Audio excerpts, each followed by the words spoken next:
வைகுண்ட ஏகாதசி பற்றிய பதிவுகள்.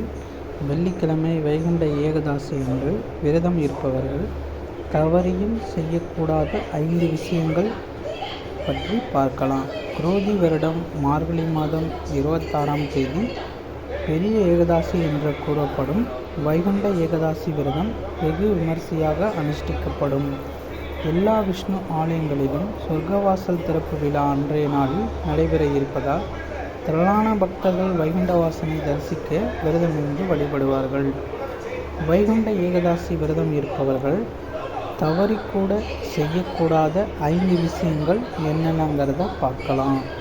வைகுண்ட ஏகாதசி விரதத்திற்கான வரலாறுகள் பல்வேறு விதமாக புராணங்கள் குறிப்பிட்டாலும் முக்கியமாக பிரம்மனுக்கு பாடம் புகட்ட யோக நித்திரையில் இருக்கும் மகாவிஷ்ணுவின் காதில் இருந்து ராட்சசர்கள் பிரம்மனை துரத்த பிரம்மனும் செய்வதறியாது கடைசியில் மகாவிஷ்ணுவிடம் சரணடைந்து நித்திரையை கலைத்து தன்னை காப்பாற்றுமாறு கேட்டுக்கொண்டார்.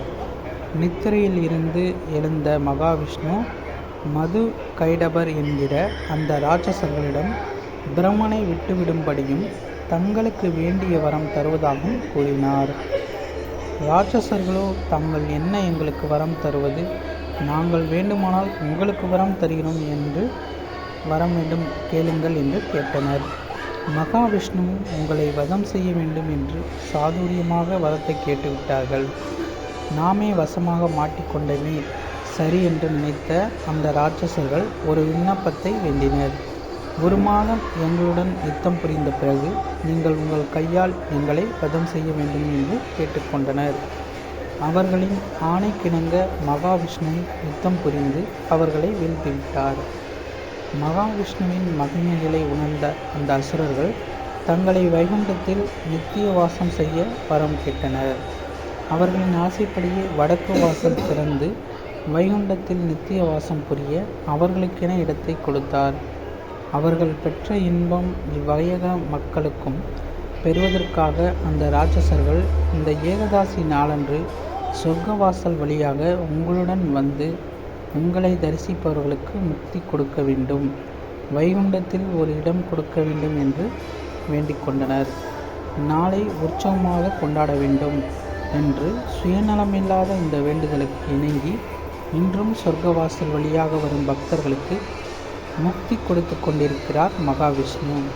இதற்காக அன்று ஏகாதசி நாள் முழுவதும் விரதம் இருந்து அவரை வழிபடுபவர்களுக்கு எல்லா வளங்களையும் கொடுக்கின்றார். விரதம் இருப்பவர்கள் அன்றைய நாள் முழுவதும் விஷ்ணு ஸ்தோத்திரங்களையும் மந்திரங்களையும் சகஸ்ரநாமம் போன்றவற்றையும் படிப்பது நல்ல பலன் தரும். மேலும் இரவு தூங்காமல் இருக்க வேண்டும் என்பதற்காக டிவி பார்ப்பது, செல்போனில் விளையாடுவது போன்ற செயல்களை செய்யக்கூடாது.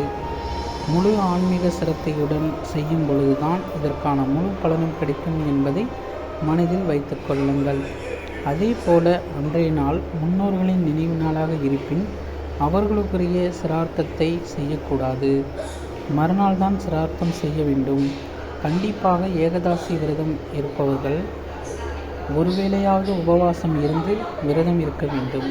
அப்படி முடியாதவர்கள் கண்டிப்பாக அசைவ உணவை எடுத்துக்கொள்ளாமல் சைவ உணவை எடுத்துக்கொள்ள வேண்டும்.